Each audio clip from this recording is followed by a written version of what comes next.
Olá pessoal, estamos iniciando com muita satisfação a segunda edição do nosso projeto literário da Faculdade Processos. Agora com uma nova obra, O Sol é para Todos, da autora Harper Lee, nascida lá no sul dos Estados Unidos, no estado do Alabama. Nós vamos discorrer um pouquinho sobre essa obra, falar da problemática que ela traz à tona, e nós vamos ter momentos interessantes, assim como nós tivemos lá na primeira edição com Michael Sandel, Justiça, o que é fazer a coisa certa. Quem assistiu pode dizer um pouquinho daquilo que nós trabalhamos naquele dia.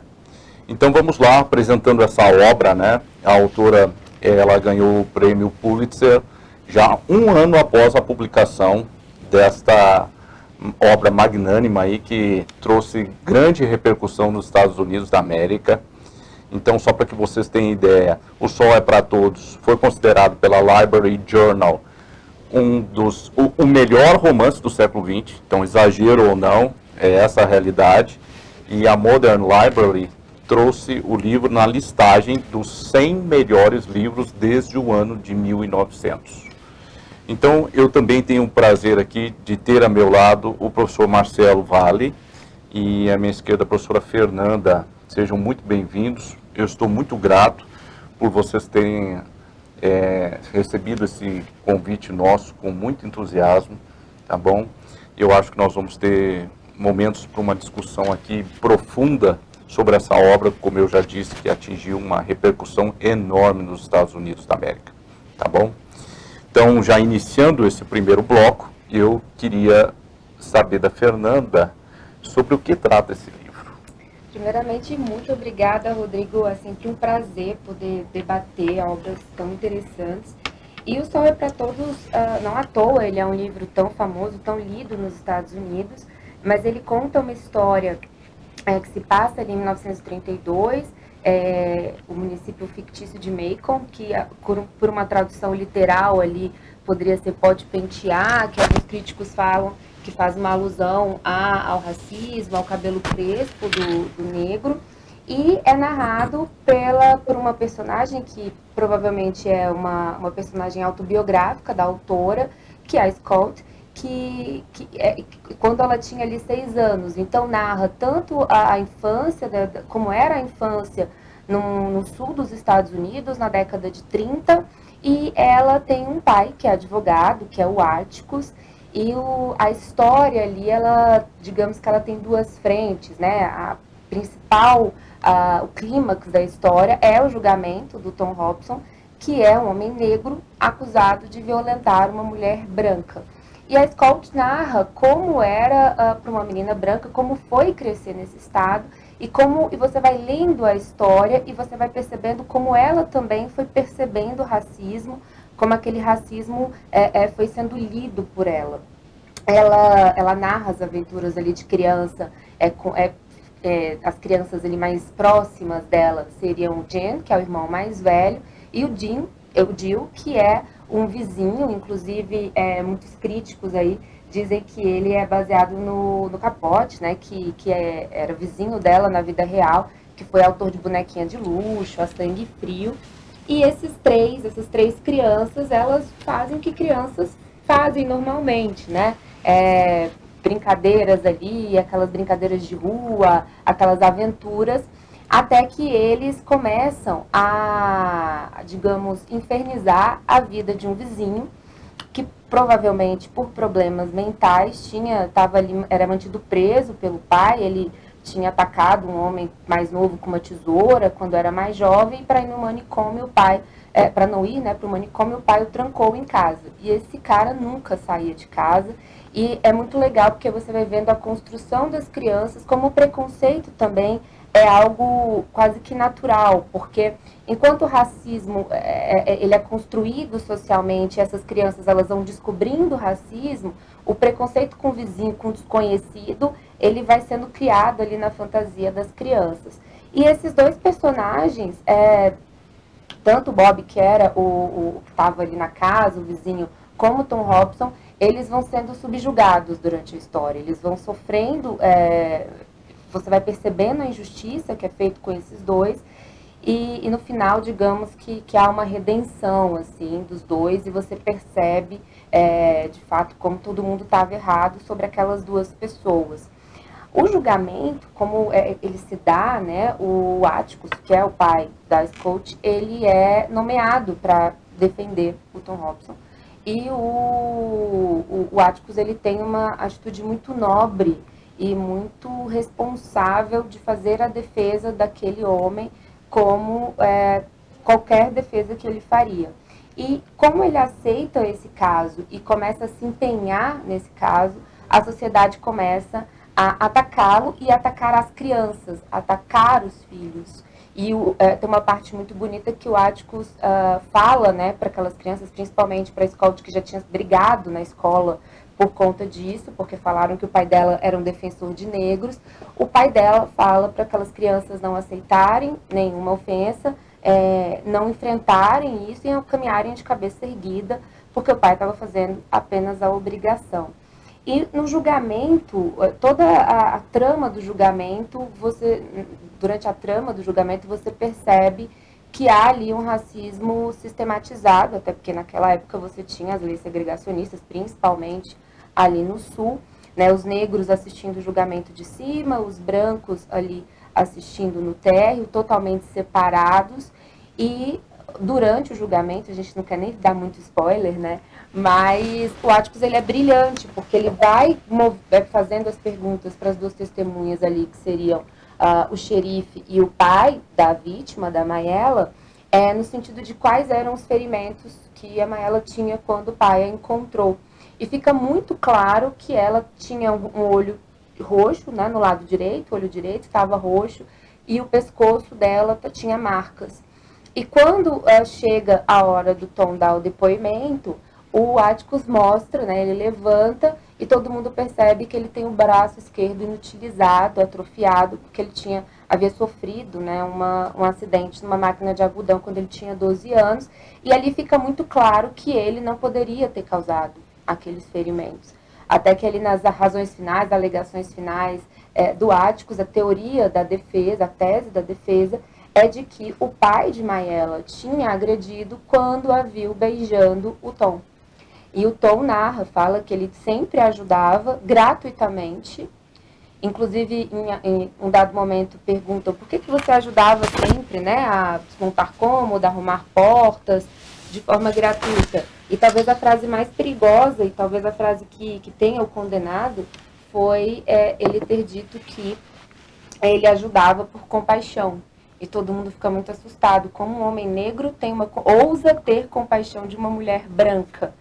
E fica muito claro na narrativa, o próprio depoimento da Mayela é muito controverso, é muito cheio de falhas, assim, mas fica claro que ela havia ali cometido um crime, que naquela época era inclusive crime, essa relação interracial, e o pai a pegou, provavelmente deu uma surra nela, porque ela tinha ousado beijar um homem negro, e essa história acaba sendo inventada para que aquela mentira se mantenha, e aí o Tom Robson acaba, infelizmente, sendo condenado por ter estuprado, mas ela mesmo ficando ali demonstrado no julgamento, pelo menos as evidências no julgamento são de que não houve nenhum crime nesse sentido.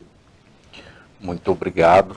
A obra, é importante dizer que ela evoca uma série de problemáticas sistêmicas, como muito bem foi dito pela professora Fernanda, e ela tem como ambiente o sul dos Estados Unidos da América. Mas ela traz essa discussão, que é uma discussão universal, sobre a discriminação, e aqui nós estamos falando sobre a discriminação racial.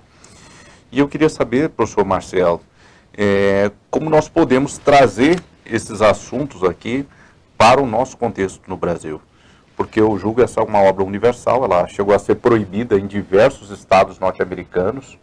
Por exemplo, na Louisiana, ela só foi permitida a leitura dela nas escolas em 2015, para você ter ideia. Então, vários estados do Sul estão proibindo essa obra. Então, se isso servir para instigar o nosso querido e dileto leitor a se entregar ao estudo dessa obra, acho que aqui nós temos uma boa motivação para isso. Então, professor Marcelo, como é que nós podemos trazer essa questão para o nosso contexto. Depois a professora Fernanda também pode assumir a fala. Eu estou só passando aqui, mas...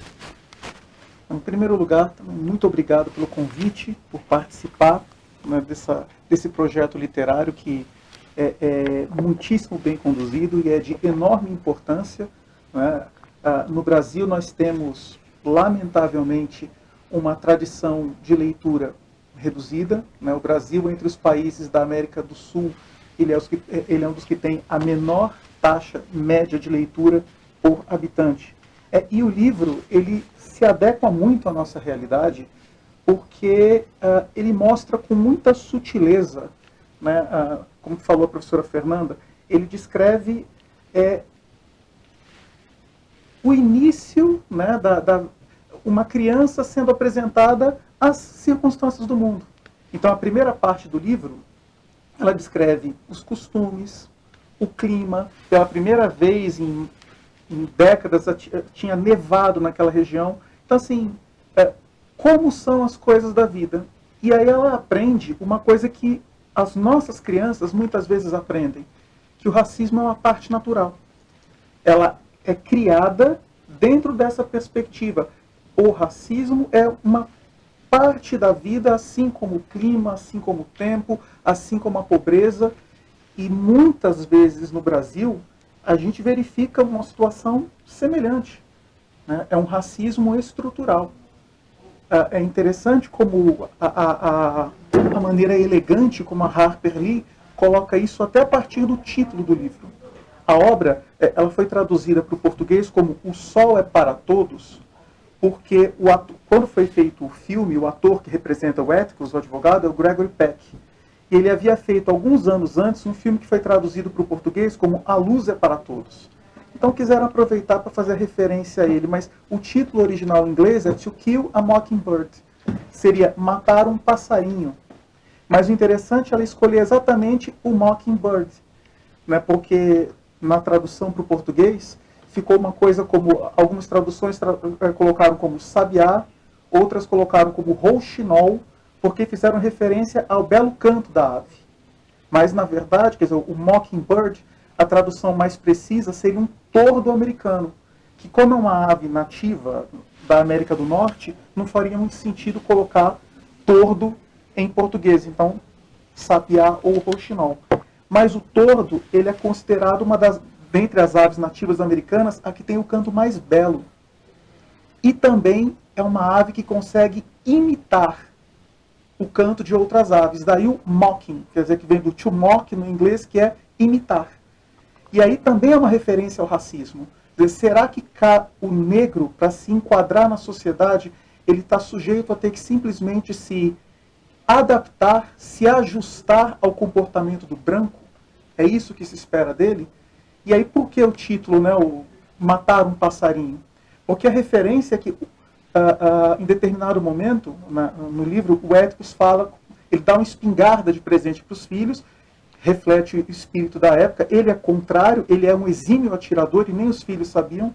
Quando ele precisa atirar num animal doente no meio da história, os filhos se assustam com a precisão do tiro. O xerife diz, olha, ele atira melhor do que eu.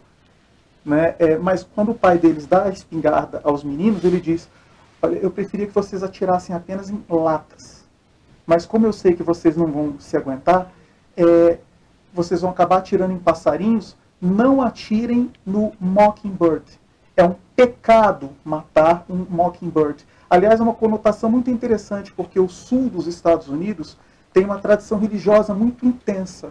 E embora o Atticus fosse uma grande referência moral, é um homem régio, é o único momento do livro que ele diz que alguma coisa é pecado. Quer dizer, matar um Mockingbird é pecado. Por quê? Porque ele diz, é um pássaro que ele não faz mal para ninguém. Ele não constrói ninhos no milharal, ele não estraga os jardins, ele só nos alegra com o seu canto, ele só faz o bem. E é uma referência ao próprio Tom Robinson, que, como mencionou a professora Fernanda, ele também só fazia o bem. Quer dizer, ele ajudava a Mayela, que veio depois a acusá-lo, né, por pura compaixão. Porque ela era solitária, vítima de um pai bruto, com várias crianças que não tinham o menor cuidado, e ele sentia pena. Ele só fazia o bem. E assim como o Mockingbird, ele também foi morto. No final das contas, ele acaba sendo ele é condenado no julgamento, depois ele é preso, e numa tentativa desesperada de fuga, ele é morto né, pelos policiais ali de onde ele estava, né, e reflete o título da obra. E isso acontece muito no nosso cotidiano. A gente estava discutindo a respeito, foi publicado recentemente o Anuário de Segurança Pública de 2020, que traz, na verdade, dados de 2019. E aí tem alguns números que são bastante marcantes, né? Um que eu acho mais digno de referência é a quantidade de pessoas mortas pela atividade policial. No Brasil, no ano passado, em 2019, foram 6.300 pessoas. E desse grupo de pessoas mortas pela polícia, 80% eram negros. Né? Então, assim, a ação policial, né, até porque também vem de uma condição estrutural, boa parte da população negra, até pela situação de marginalização que se encontrou no Brasil, tal como no sul dos Estados Unidos, está muitas vezes nas regiões periféricas. Né? Mas a atuação da polícia, muitas vezes, acaba sendo mais severa ou mais intensa nessas regiões, e a população negra, que é a maioria nessa região periférica, sofre bastante. Então, é interessante como que 60 anos após a publicação desse livro, o professor Marcelo colocou alguns fatos muito importantes sobre a simbologia do título, que tem uma tradução um pouco equivocada na língua portuguesa. Mas é interessante notar como 60 anos se passaram após a publicação e esse livro continua permeando todas as listas lá nos Estados Unidos da América agora, principalmente depois do caso George Floyd. Então, nós queremos trazer ao leitor brasileiro, especialmente ao estudante de direito aqui, essa problemática para que nós venhamos a trabalhar esses temas, conhecê-los e saber que isso não é uma realidade única de um país, ou essas discussões são universais e são necessárias. Professora Fernanda, eu te perguntaria a importância dessa obra para um estudante de direito no Brasil. Como é que a senhora vê isso? Nossa, além da obra, apesar da obra não trazer aspectos muito jurídicos, assim, propriamente dito, até porque, né, é um outro ramo do direito, é uma outra época, é muito interessante para o aluno de direito para que ele olhe um pouco para a sociologia jurídica que a gente tanto fala, né, para a antropologia jurídica, para a importância da leitura que o advogado, que o juiz, que o promotor deve ter da sociedade, dos preconceitos sociais, no momento de ouvir uma testemunha, no momento de fazer um interrogatório, de escolher o caso, de colocar bem, né, os fatos ali. E sem dúvida, esse livro consegue mostrar de uma maneira muito gostosa e muito leve, né? Assim, o livro é gostoso de ler, o livro não é pesado de maneira nenhuma. Eu adorei que as observações do professor Marcelo em relação ao título, e só complementando a ideia do To Kill a Mockingbird, no finalzinho, o vizinho, né, que eles atormentavam acaba salvando Jane de um atentado, né, que eles sofreram por conta desse julgamento em que o pai atuou, e a própria Scott ali, o Atticus numa questão moral, né, primeiro ele achou que era o Jane que tinha matado ele para se defender, depois se percebe que tinha sido o Bull Hadley. A própria Scott fala, se a gente entrega ele agora, se a gente o denuncia, por exemplo, por um homicídio culposo, digamos assim, legítima defesa, a gente vai estar matando um rouxinol, né, traduzindo. E o Atticus fala, é pecado matar um rouxinol, porque a única coisa que ele faz é cantar, né, que seria o Mockingbird, porque ele não faz mal para ninguém, a única coisa que ele faz é cantar. E aí a gente consegue fazer uma analogia com a história, tanto o Tom Robson, que foi condenado, quanto o Bull Hadley, ali na história, eles são atacados por toda a sociedade e a única coisa que eles fazem na história é ajudar. Eles só ajudaram ali as pessoas e a sociedade está matando passarinhos, né? Matando rouxinóis o tempo inteiro. Com certeza. Mais uma vez aquela questão da simbologia, né? Sim. E a autora, ela foi pressionada, e ela mesma se sentir dessa forma, durante esse tempo todo, pela enorme repercussão que o livro teve. O primeiro livro, como a gente estava conversando alguns instantes atrás, que é escrito por alguém e um ano depois recebe os melhores e os maiores prêmios que se imaginava, né? Então, houve uma expectativa muito grande sobre a autora e se ela continuaria a publicar. E ela se disse muito pressionada nesse sentido. No entanto, tivemos uma surpresa. 2015, nós tivemos uma obra dela encontrada numa caixa. E eu queria saber da professora Fernanda um pouquinho sobre esse assunto. Ela já se encontra em língua portuguesa, não é? Esse segundo livro ele é muito polêmico, né? O título é Vá, Coloque um Vigia, que faz remessão, inclusive, a um versículo bíblico, né? Faz uma alusão à sua consciência, que a sua consciência é o seu vigia. E é um livro muito polêmico porque não se sabe muito bem se ele foi escrito antes de O Próprio O Sol é para Todos, ou se ele foi escrito depois, se são recortes, se foi, ela já estava muito idosa ali na época em que ele foi publicado.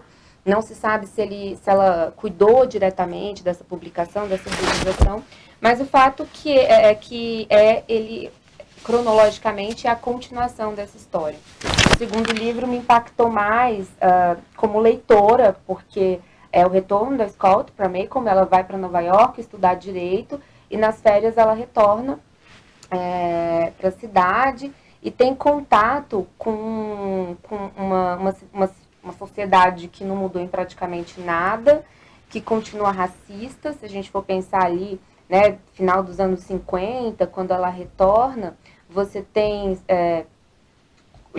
associações ali racistas, a Ku Klux Klan dentro da cidade, aquelas legislações segregacionistas ainda estão sendo impostas aos negros, e os heróis dela vão sendo destruídos, assim, porque o Atticus, como um ator social, digamos assim, ele tem que se enquadrar na sociedade, e ela se depara com algumas atitudes que para ela são racistas, do pai, do tio, e ela vai compreendendo aquela sociedade, ela vai vendo que o pai era um herói, talvez não seja tão perfeito como ela imaginava, e é muito legal o segundo livro, porque vai te dando alguns impactos, assim, você vai descobrindo coisas da história que você nem imaginava. E, ao mesmo tempo, ele é muito triste, porque você vai percebendo que 20 anos depois ela volta e encontra a sociedade exatamente da mesma maneira, assim. O racismo institucionalizado exatamente da mesma maneira, talvez até pior naquele momento. Sobre esses assuntos que a professora Fernanda suscitou aqui, eu queria trazer a sugestão de nós falarmos um pouquinho sobre legislação. Começando pelos Estados Unidos da América, nós temos uma legislação racista lá nos Estados Unidos da América, mesmo após a abolição da escravidão em 1866. Então, os estados do Sul começaram a produzir os chamados Black Codes, e no âmbito dos Black Codes, nós tínhamos as chamadas The Vagrancy Laws, que são as leis de vadiagem. Então, a pessoa era alforriada, mas se obrigava a andar com uma carta do seu antigo senhor, onde constava lá muitas vezes que ela tinha um emprego, senão ela era presa. Então, vocês imaginam que tragédia era isso. E as leis racistas, segregacionistas, muitas vezes nós lembramos da África do Sul, com o regime do apartheid, mas elas estiveram em vigor nos Estados Unidos até 1964. Então, esses Black Codes vão ficando para trás, mas essa legislação vai ficando cada vez mais sofisticada em termos de vileza, sim, não é? E aí elas são chamadas de leis Jim Crow, que também tem um sentido pejorativo, né? O próprio personagem criado ali, o Jim Crow, ele tem esse simbolismo negativo, pejorativo. E no Brasil? Como foi essa questão no Brasil, em termos de legislação? O que nós poderíamos falar sobre esse sentido? Marcelo. Eu acho interessante, né, como a gente consegue fazer esse tipo de associação, porque no próprio livro, eles descrevem que é a situação do racismo no sul dos Estados Unidos, que tiveram a abolição imposta na Guerra da Secessão pelos Estados do Norte, Então eles falavam assim, aqueles Yankees, né, se referindo à população do norte, falou, nós aqui ao menos tivemos a decência de admitir as coisas como elas de fato são. Porque houve a abolição, mas a condição deles não foi equiparada. No Brasil, a gente teve uma situação muito parecida. Porque, embora a abolição tenha sido em 1888, o comércio de escravos no Brasil, agora sob uma ótica econômica, ele já entra em forte declínio desde a independência do Brasil, em 1822. Porque a Inglaterra, que foi a grande afiançadora da independência brasileira, né, literalmente emprestando dinheiro, o Brasil comprou a sua independência de Portugal por 2 milhões de libras esterlinas, né, dinheiro emprestado pela Inglaterra. E aí o Brasil sai da alça de influência dos portugueses e entra na dos ingleses. E não interessava a Inglaterra naquele momento que houvesse escravatura, porque a Inglaterra está em plena Revolução Industrial. Ela precisa de mercados, ela precisa de mão de obra assalariada para comprar os seus produtos. Então já entra em declínio o comércio de escravos no Brasil. E aí a gente tem uma série de ações, de legislações que se assemelham muito à norte-americana. Por exemplo, o Código Criminal do Império, que é de 1830, já estava previsto também a criminalização da vadiagem. A vadiagem era basicamente negros que não tinham emprego, não tinham condições de trabalho, então eles não tinham nada, eles não receberam... Os negros que foram gradualmente sendo libertados, eles nunca receberam qualquer tipo de indenização ou reparação. Esta foi para o senhor de escravo. Esses foram indenizados. Os negros eram jogados nas ruas, que deu início ao processo de favelização também. E aí eles não podiam trabalhar, quer dizer, na verdade, não tinham ofertas de trabalho, porque aí começa uma proposta. Se é para pagar, eu quero um branco. Na verdade, em 1890, olha, o decreto 528 de 1890 determinava que era preciso autorização especial do Congresso Nacional para a entrada de negros no Brasil, com o propósito explícito de branqueamento da raça. Da mesma maneira, a Constituição de 1934 garantiu o ensino primário gratuito, mas no seu artigo 138 afirmava explicitamente: precisamos estimular a educação eugênica para o aperfeiçoamento da raça. Então eu preciso trazer o imigrante europeu branco, assalariado, para melhorar a nossa raça e nos livrarmos da malandragem do negro que não queria trabalhar, da indolência do negro que só queria fazer festa. Né? Então é muito parecido esse tratamento. E muito trágico, não é? O próprio movimento abolicionista muito se esforçou para que nós tivéssemos capacidade, interesse de compor uma legislação, mas ela foi tocada a conta-gotas, né? Até 1850, nós temos aquelas chamadas leis para inglês ver, proibiam o tráfico internacional de pessoas trazidas da África, mas a bem da verdade, a Inglaterra não tinha como controlar, como império, como potência hegemônica que era, este imenso território em mar e litoral brasileiro. Então, o tráfico internacional de pessoas, estou trazendo o crime como ele é tipificado hoje no direito internacional, ele continua acontecendo. E depois disso, tivemos, eu acho até pretenso o título, né? Leis abolicionistas, lei do ventre livre, não é? Então, a criança, ela poderia seguir os seus rumos, escolher os seus destinos longe dos pais, pasmem vossas senhorias, aos 12 anos de idade. Então eles optavam por ficar junto aos pais, e ali lhes era informado que para ficar junto aos pais, eles teriam que trabalhar. Não se fala em qualquer salário, né? Só trabalhar. Tá? Só trabalhar. Você é livre para ir, mas você quer ficar? Então tá bom. E aí, às vezes, o senhor ali, o senhorio permitia que a criança utilizasse o seu sobrenome, não é? Havia um batismo, havia alguma coisa nesse sentido. Então, a lei do ventre livre, por isso que eu digo que pretensamente é chamada de uma lei abolicionista. A lei dos sexagenários é um insulto, né? Um deboche.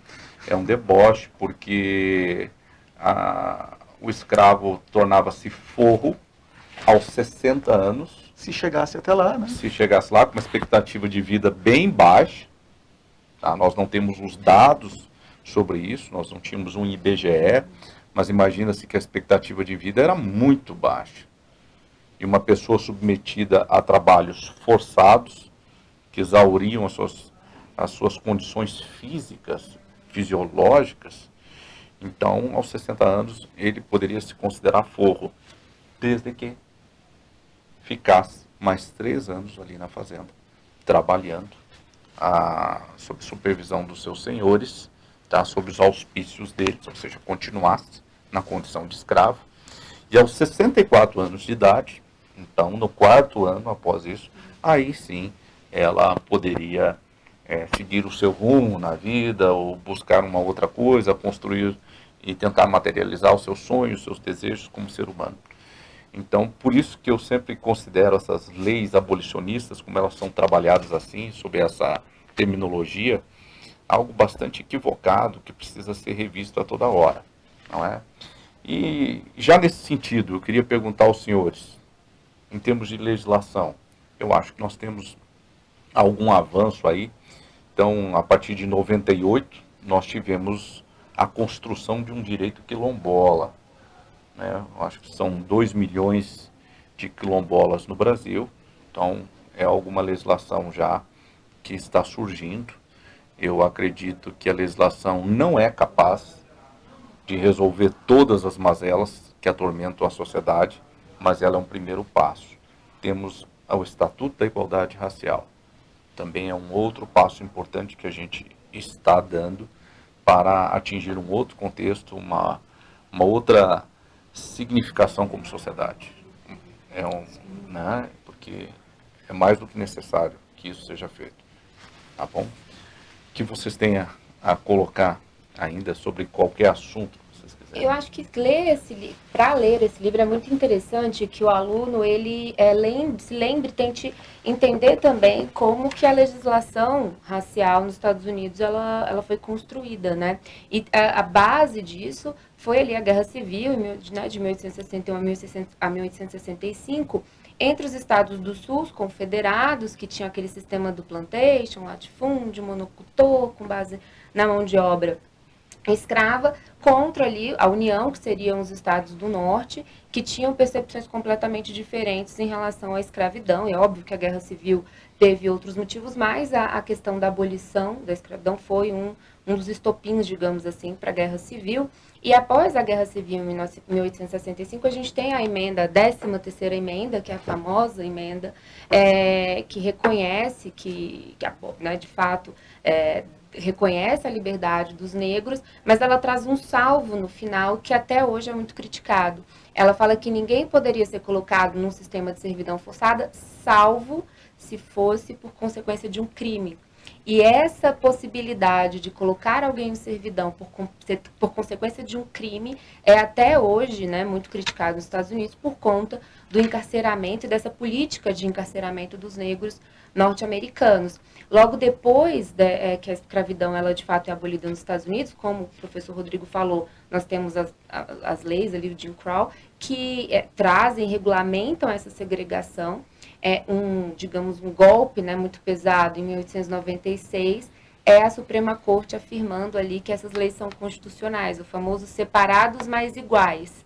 Ela diz que não tem problema de se segregar, de você ter escolas para alunos negros, escolas para alunos brancos, contanto que sejam iguais, e a gente sabe que na realidade não tinha a mesma qualidade esses serviços, né? O próprio caso da Rosa Parks, que se recusa a levantar do ônibus, né, para dar lugar a um branco, demonstra muito bem que não eram iguais, né? E aí, só em 1954, por exemplo, é que a Suprema Corte vai reconhecer que a segregação nas escolas públicas seria inconstitucional. Só em 1967 que as leis anti-miscigenação vão ser reconhecidamente inconstitucionais. Então, de fato, você tem uma legislação muito racista nos Estados Unidos. A segregação racial, ela, digamos que é institucionalizada, né?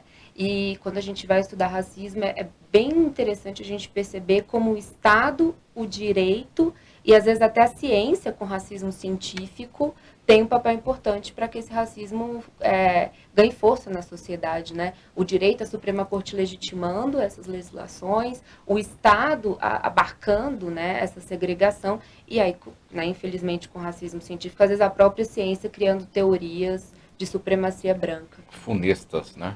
Curva do sino, né? E o trágico disso é o aparato legal, Sim. que é a institucionalização da discriminação racial, né, que foi construído isso através de décadas e décadas, e interessante que se manteve até os anos 60. Então não seria de se surpreender porque essas questões, não somente a partir do caso George Floyd, porque elas reacendem essas discussões em sociedade, porque isso é absolutamente necessário. E muito recente. Muito recente. Essas chagas são feridas abertas aí, que precisam ser tratadas, precisam ser faladas. Então, talvez, é incrível você imaginar que esse livro foi proibido. A leitura desse livro foi proibida em diversas escolas dos Estados Unidos, quando o caminho deveria ser o contrário. Exatamente. Não é? É trazer essas discussões que a obra da autora Harper Lee evoca naturalmente. Tá bom? Ao mesmo tempo, eu acho muito... O livro é extremamente contemporâneo, embora tenha sido publicado em 1960, porque a vizinha do Atticus ali, a senhora Mould, né, quando chega o resultado final do julgamento e os filhos do Atticus estão super chateados, né, ela o chama para conversar e fala, olha, o seu pai... Há pessoas que nasceram para fazer tipos de trabalho que ninguém mais quer fazer. E o seu pai é um deles. Quer dizer, no livro, ele recebe o respeito, embora ele não tenha conseguido vencer o julgamento, mas ele recebe o reconhecimento e o respeito dos negros. Quer dizer, no julgamento ali, como a professora Fernanda mencionou, né, ficavam os negros em cima, né, isolados dos brancos, mas quando termina o julgamento e ele sai, os negros todos se levantam. E o reverendo que estava lá com os filhos do Atticus fala, Scout, levante-se, senhorita Jane, o seu pai está passando. Quer dizer, ele é um homem digno de reverência.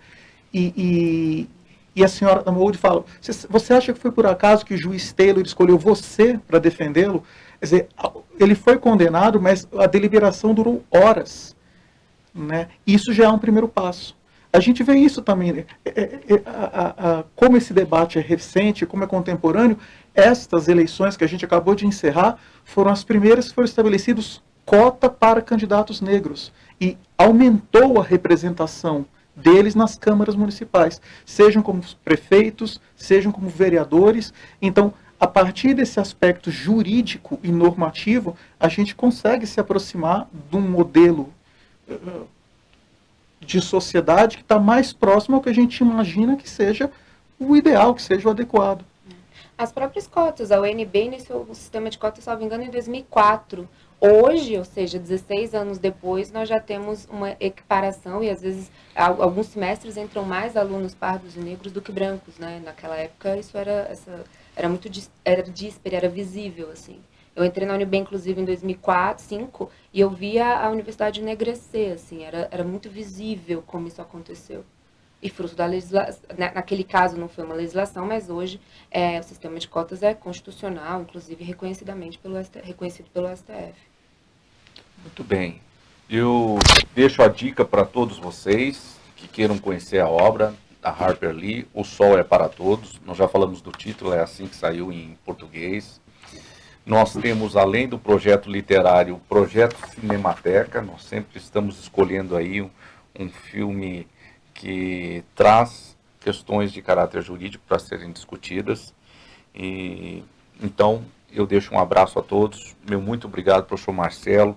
Muito obrigado, professora Fernanda, pela conversa, pelo bate-papo que nós tivemos aqui. Não é? Fica o nosso comprometimento como cidadãos de lutar contra toda essa sorte de realidade trazida por essas situações. E aqui o racismo foi o assunto que nós discutimos hoje. Como eu disse, não somente lá nos Estados Unidos, mas fizemos um esforço histórico aqui no Brasil e trouxemos essas questões também para a atualidade. Tá bom? Obrigado. Esteja com a gente no nosso próximo projeto literário.